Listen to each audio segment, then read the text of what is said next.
ନୀଳଗିରିରେ ଉତ୍କଳମଣିଙ୍କ 98ତମ ଶ୍ରାଦ୍ଧୋତ୍ସବ ଭଲ କାମ ପାଇଁ ପଣ୍ଡିତେ କାଳଜୟୀ।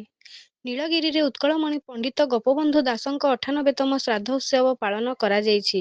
ଏହି ଉପଲକ୍ଷେ ସକାଳେ ଶିଶିର ମହାପାତ୍ର ଫାଉଣ୍ଡେସନ ଏବଂ ସ୍ୱର୍ଣ୍ଣଚୂଡ଼ ଯୁବ ମହୋତ୍ସବ କମିଟି ପକ୍ଷରୁ ଶଙ୍କରାଖୁଣ୍ଡା ପୋଖରୀ ପାର୍ଶ୍ୱରେ ଉତ୍କଳମଣିଙ୍କ ତିଳତର୍ପଣ ଓ ସ୍ମୃତିସଭା ଅନୁଷ୍ଠିତ ହୋଇଥିଲା। ଫାଉଣ୍ଡେସନ ପ୍ରତିଷ୍ଠାତା Sabyasachi Mohapatra, 6 number ward councillor Pratap Sethi, ସଦସ୍ୟ ଚିନ୍ମୟ ଶରଣ ରାଉତ, ନୀଳମାଧବ ଆଚାର୍ଯ୍ୟ, ଧବଳେଶ୍ୱର ନନ୍ଦ, ନିଗମ ରାଉତ, ମନୋରଞ୍ଜନ ବେହେରା, କମଳଲୋଚନ ମିଶ୍ର, ପରିସ୍ମିତା ଦାସ, ପାର୍ବତୀ ସେଠୀ, ପୂଜା ଜେନା, ସନ୍ତୋଷୀ କର ପ୍ରମୁଖ ଉପସ୍ଥିତ ରହି ଗୋପବନ୍ଧୁଙ୍କ ଫଟୋଚିତ୍ରରେ ମାଲ୍ୟାର୍ପଣ କରି ସ୍ମୃତିଚାରଣ କରିଥିଲେ। ସେହିପରି ସମାଜ ପକ୍ଷରୁ କେହି ହାଇସ୍କୁଲରେ ଆୟୋଜିତ କାର୍ଯ୍ୟକ୍ରମରେ ମୁଖ୍ୟ ଅତିଥି ଭାବେ ନୀଳଗିରି ବିଧାୟକ ସନ୍ତୋଷ ଖଟୁଆ ଯୋଗଦେଇ ଗୋପବନ୍ଧୁଙ୍କ ପ୍ରତିମୂର୍ତ୍ତିରେ ମାଲ୍ୟାର୍ପଣ କରିଥିଲେ। ଆୟୋଜିତ ଏହି ସଭାରେ ନୀଳଗିରି ସମାଜ ପ୍ରତିନିଧି ଅତୁଲ ସ ପୌରୋହିତ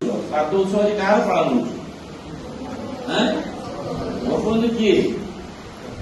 ଗୋପବନ୍ଧୁ ବର୍ତ୍ତମାନ ଏଇ ଗୋପବନ୍ଧୁ କି? ଏ ଗୋପବନ୍ଧୁ ନୁହନ୍ତି।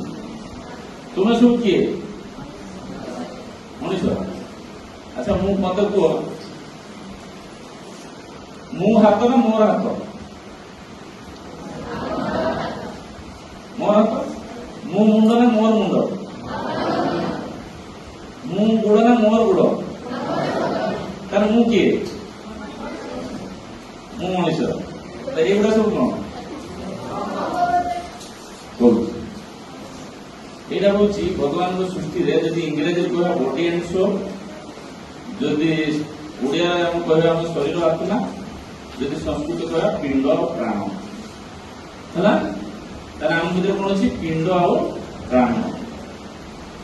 ପ୍ରାଣଟା କିଏ? ଊର୍ଜା, ଗୋଟେ ଶକ୍ତି।